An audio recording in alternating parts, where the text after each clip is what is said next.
নমস্কাৰ, মই হেমন্ত চিকে আপোনালোকক অন্য এটা ভিডিঅ'লৈ স্বাগতম জনাইছোঁ। আশা কৰোঁ আপোনালোক সকলো ভালে আছে। মই বহুত মানুহৰ ঘৰতে দেখা পাওঁ যে এনেকুৱা এটা মাল্টিপ্লাগ ব্যৱহাৰ কৰে, বিশেষকৈ টিভি লগোৱাৰ ক্ষেত্ৰত এনেকুৱা এটা মাল্টিপ্লাগ ব্যৱহাৰ কৰে। এই মাল্টিপ্লাগটোৰ ভিতৰৰ ক্লিপবিলাক খুব সোনকালে ঢিলা হয়। ঢিলা হোৱাৰ বাবে ভিতৰত স্পাৰ্ক কৰি আপোনালোকৰ টিভি সোনকালে বেয়া হৈ যোৱাৰ চান্স থাকে। সেইবাবে আপোনালোকে এনেকুৱা এখন বোৰ্ড ব্যৱহাৰ কৰিব পাৰে। এই বোৰ্ডখনত অৱশ্যে সেই সমস্যাটো নাথাকিব। আৰু এই বোৰ্ডখন বনাবৰ বাবে কি লাগিব, কেনেকৈ বনাব, সকলোখিনি দেখুৱাম। গতিকে আহক আজি ভিডিঅ'টো আৰম্ভ কৰোঁ। এই বোৰ্ডখন বনাবৰ বাবে মই 4x4 স্কোৱাৰ চাইজৰ এখন বোৰ্ড লৈছোঁ। দুটা চকেট, এটা 2-পিন টপ আৰু 1mm চাইজৰ ৱাৰ লৈছোঁ। আৰু 1mm চাইজৰ ৱাৰ ল'লে মানে কেতিয়াবা ষ্টিল আমাৰ লগাবলৈ সুবিধা হ'ব। আৰু ৱাৰডাল যদি কমজুৰি দিয়া যায়, জ্বলি যোৱাৰ চান্স বেছি থাকে। সেইবাবে ৱাৰডাল মই অলপ হেভি লৈছোঁ। আহক এতিয়া এই চকেটকেইটা জোখত বহাবৰ বাবে আমি বোৰ্ডখন কাটি ল'ম। বজাৰত এনেকুৱা কটা বৰ্ডো পোৱা যায়। মই কিন্তু কটা বৰ্ড ব্যৱহাৰ কৰা নাই। কটা বৰ্ড ব্যৱহাৰ কৰিলে এই চকেট দুটা ওচৰা ওচৰিকৈ বহাব লাগিব।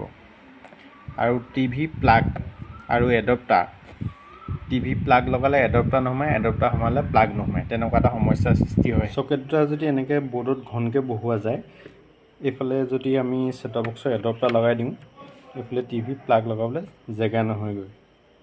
আৰু যদি আমি এনেকুৱাকৈ হেঙাকৈ ফিটিং কৰোঁ, এইফালে ছেটঅপ বক্সৰ এডপ্টাৰ ধুনীয়াকৈ খাই পৰিল, এইফালে টিভি প্লাগো ধুনীয়াকৈ খাই পৰিল, এনেকুৱাকৈ ধুনীয়াকৈ লগাব পাৰিল।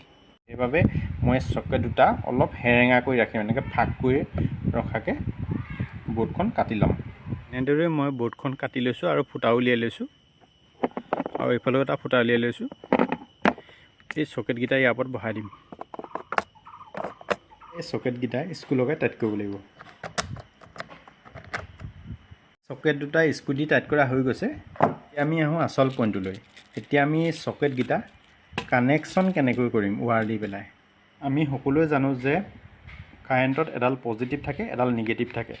AC কাৰেণ্টত পজিটিভ নিগেটিভ বুলি নকৈ এই ৰঙাডালক ফেজ বুলি কয়, ক'লাডালক নিউট্ৰেল বুলি কয়।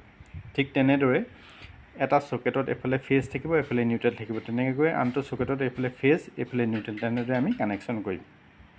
এতিয়া চাওক, এই চকেটকেইটাত এফালে ফেজ, এফালে নিউট্ৰেল, এফালে ফেজ, এফালে নিউট্ৰেল, তেনেকৈ মই কানেকশ্যন কৰি ল'লোঁ। এইটো হৈছে মেইন কানেকশ্যন। এতিয়া আমি ঢাকনি বন্ধ কৰিব লাগিব।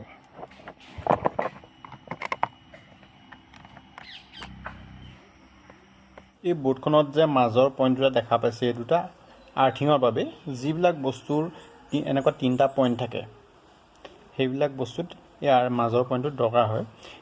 যেনে ধৰক পানী গৰম কৰা ইলেক্ট্ৰিক জাৰ, ফ্ৰিজ, ইস্ত্ৰি, সেই বস্তুবিলাকত এই মাজৰ পইণ্টটো দৰকাৰ হয়। বাকী বস্তুবিলাকত, দুটা পিনৰ বস্তুবিলাকত এই মাজৰ পইণ্টটো কোনো কাম নাথাকে। সেইবাবে মোৰ বৰ্ডখনত দেখুওৱা হোৱা নাই।